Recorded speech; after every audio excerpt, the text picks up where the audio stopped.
On this channel about how little we really know about our past, but what's awesome is that we keep searching, and every year we make discoveries that either tell us more and more about where we came from or just flat out confuses us. So here are some of the most amazing or mysterious archaeological discoveries made in this past year. First off, let's go to Egypt, where very recently Egyptian archaeologists excavated parts of Abydos, an ancient lost city they believe dates back to 5316 BCE. It may have been part of the capital of one of the first Egyptian empires. The discovery was made across the Isle from present-day Luxor. According to historians, Abydos was Egypt's capital towards the end of the pre-dynastic period, during the rule of the first 4 dynasties. At the site, researchers found huts, pottery, tools, and at least a dozen or so massive graves. According to the Egyptian Antiquities Ministry, the size of the graves discovered in the cemetery is larger in some instances than royal graves in Abydos dating back to the first dynasty, which proves the importance of the people buried there and their high social standing during the early era of ancient Egyptian history. Next, we head over to Mexico's Yucatan Peninsula, where in November, a pyramid was found. But what's really interesting about this is that the pyramid is inside another pyramid, and that's inside yet another pyramid. So, kind of like the nesting Russian dolls of pyramids. The multi-layered monument known as the Temple of Kukulkan was already discovered in the early 1800s, with the second pyramid discovered in the 1930s. But no one knew there was yet another pyramid inside until this year when 3D imaging technology was used. The smallest pyramid, which measures around 33 feet tall, was built between 550 and 800 CE during the classic period of Mayan civilization. The middle pyramid was built somewhere between 800 to 1000 CE, and the largest pyramid was built around 1050 to 1300 CE. No one really knows for sure why the pyramids were built this way. Some think it could simply be a kind of renovation of the old monuments, or it could have been used to mark the arrival of a new leader. I think if they keep looking inside, they're gonna find yet a smaller pyramid, and then a smaller pyramid, and the last one is gonna be like the size of this. The third discovery on this list took place in China's Shanxi province, my hometown, where researchers found out that the ancient Chinese really like to throw a cold one back because they found beer making equipment from between 3400 and 2900 BC. According to Jiajing Wang of Stanford University, China has an early tradition of fermentation, and evidence of rice-based fermented beverage has been found from the 9,000-year-old Jiahu site.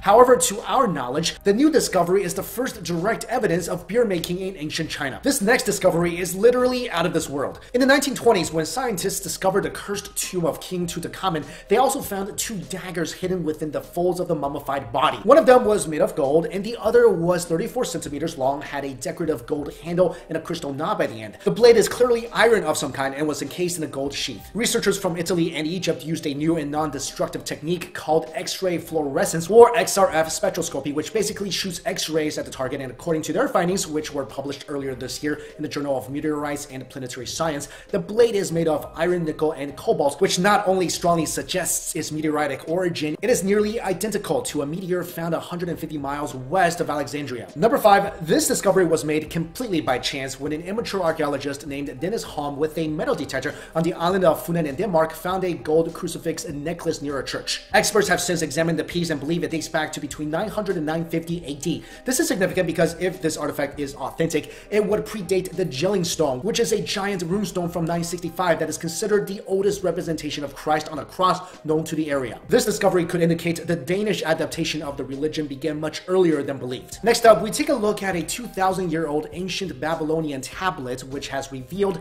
that the ancient Babylonian astronomers used sophisticated geometrical principles to track the path of the planet Jupiter more than 1400 years before Europeans were believed to have devised a mathematical technique. The tablet, just a few inches tall and wide, showcases a form of pre-calculus that could be used to describe the motion of Jupiter across the sky in relation to the stars. Scientists had believed the mathematical method had been deployed by scholars in Europe in the 14th century, but the tablet was dated between 350 to 50 BC, predating the European model by around 1500 years. This means that these ancient astronomers had not only figured out how to predict Jupiter's path more than 1,000 years before the first telescopes existed, but were using mathematical techniques that would form the foundations of modern calculus as we know it. So if you're suffering in your calc class right now, blame these guys. Number 7, this discovery is, well, we know it's a sphere and we think it's really old, but that's about it. This huge ball was discovered in a forest in Bosnia and has a radius of around 4 to 5 feet. It contains an extremely high iron content and weighs over 20 tons. According to local researchers, there used to be many more similar spheres in the region region, but many were destroyed in the 1970s because idiots came and thought they were gold inside, so they cracked them all open, basically destroying them. Some researchers think that the sphere could be the work of an ancient civilization.